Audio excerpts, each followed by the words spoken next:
are focused on one account right now, but this is going to be much bigger than just one account, and it's going to go on for much longer than just this day, this week, the next few weeks. It's going to go on beyond the inauguration, but also we need to think much longer term around how these dynamics play out over time. I don't believe this is going away.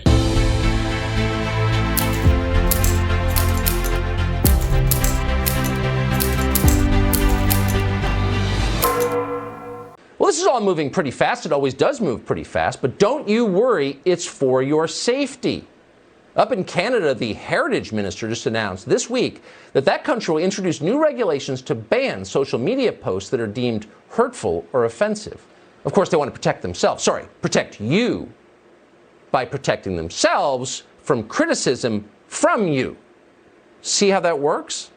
Right. You're protected when you can't speak. Bet you didn't know that. Jack Dorsey knows that. Jack Dorsey is the CEO of Twitter. He only looks like a pothead. Actually, he's pretty clever. He takes the long view on these things. Thanks to James O'Keefe at Project Veritas, we know that Jack Dorsey has plans for the rest of us that will extend far beyond the Trump era. Silencing Donald Trump was just the beginning. Guess who's next? You are! Watch. We do intend to do a full retro, as I said in my note. It is going to take some time. And then the other thing, just to close out a little bit, we are focused on one account right now, but this is going to be much bigger than just one account, and it's going to go on for much longer than just this day, this week, the next few weeks. It's going to go on beyond the inauguration. We have to expect that. We have to be ready for that. So the focus is certainly on this account and how it ties to real-world violence, but also we need to think much longer term around how these dynamics play out over time. I don't believe this is going away anytime soon, and the moves that we're making today around QAnon, for instance, is one such example of a much broader approach that we should be looking at and going deeper on. So this is, quote, much bigger than silencing just one man, and it's going to go on much longer than just this week. So maybe Jack Dorsey isn't so bright. He just admitted out loud what the rest of them are still denying. This isn't really about Donald Trump. It never was. It's definitely not about what happened last week at the Capitol. It is about controlling you and the country you thought was yours forever. Sorry, there's a national crisis going on, and we have no choice. Miranda Devine is a columnist with the New York Post, which itself was erased by Silicon Valley before last year's election. She has a piece out today about what we're seeing, and we're happy to have her on tonight. Miranda, thanks so much for coming on. Even if you approach this from the perspective we do, and I'm sure you do as well, it's awful. Mob violence of any kind, and particularly against our Capitol.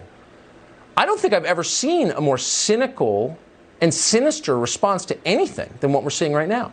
So the team has a lot of work and a lot of focus on this particular issue. We also need to give them the space and the support to focus on the much bigger picture, because it is not going away. The U.S. is extremely divided. Our platform is showing that every single day, and our role is to protect the integrity of that conversation and do what we can to make sure that no one is being harmed based off that. And that is the focus, and that is the color we want to provide. This is like the Germans with the Jews behind the wall. They would put them in the ghetto. Well, this is the digital ghetto. You can't have freedom of speech if you can't express yourself in a meaningful place. This is like the Germans with the Jews behind the wall. They would put them in the ghetto. Well, this is the digital ghetto. You can talk all you want. Jews, you do whatever you want behind the wall. Well, that's not meaningful. And that's where we are. That's where millions of Americans will be. I do not celebrate or feel pride in our having to ban Donald Trump from Twitter or how we got here. After a clear warning, we take this action. We made a decision with the best information we had based on threats to physical safety both on and off Twitter. Was this correct? Even though, for months and years, Democrats have been inciting violence and encouraging violence and everything else from the leftist side. And they haven't suffered any repercussions on Twitter for any of that. So why is that? Why is that? Why is it only bad when suddenly people start to think that it's coming from conservatives or from people like Donald Trump? Why is it suddenly bad then, but it's not bad when the same thing is happening, even worse in a lot of cases, from Democrats and leftists? There you have it. Jack Dorsey, CEO of Twitter, recorded by one of his own employees, an insider whistleblower at Twitter, recorded saying this is going to be much bigger than just one account, revealing some censorship.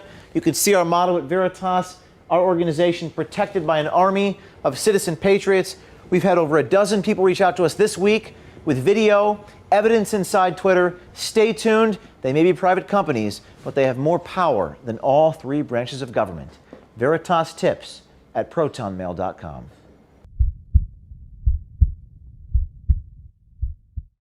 Just stop using Twitter, man.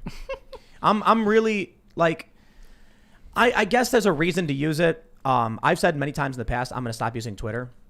I still use it, but I just don't care anymore. So I just do a lot of trolling. You know, I love watching Michael Malice on Twitter. I learn from the best. He's the best. He's just troller. Yeah. Yeah. I've seen really good trolls, but he really knows how to make people just like brains crack. And so I just put out tweets that I think are funny, and I don't think about it anymore. Maybe that is part of the problem though, because then a ton of people are like, yeah, but then I want to follow you because you say funny things, and then people react because they're dumb. And I'm like, yeah. I should probably just stop posting tweets. No, I find the hypocrisy amazing because, again, left-wing threats are on Twitter right now. You have major left-wing people, Don Lemon, CNN, Nancy Pelosi, who have all supported riots in the past, literally incited violence against politicians, against the government, and they've never been punished. Jack continues, I believe this was the right decision for Twitter. We faced an extraordinary and untenable circumstance, forcing us to focus all our actions on public safety. Public safety, you say? What about the safety of conservatives? Have you been to Twitter lately? All these leftists make threats against you if they do not like what you think. If you're not part of the left-wing cult, they will threaten your life, threaten your family, dox you, get you fired from your job. For them, it's all about destroy, destroy, destroy. That is what Twitter has become. Cancel culture is Twitter. So when I see Twitter permanently suspend Trump, I say good. When I see Facebook saying, okay, at least until there is a transition of power, right? Mark Zuckerberg put out a whole blog post about it, that we're going to suspend his account at least until then. I say good. Is there a conversation to be had about censorship online and the control of these certain groups have? 1,000%. But we also have to have a bigger conversation of what happens when misinformation and conspiracy theories are able to spread, in part because they're coming from the people with the most power.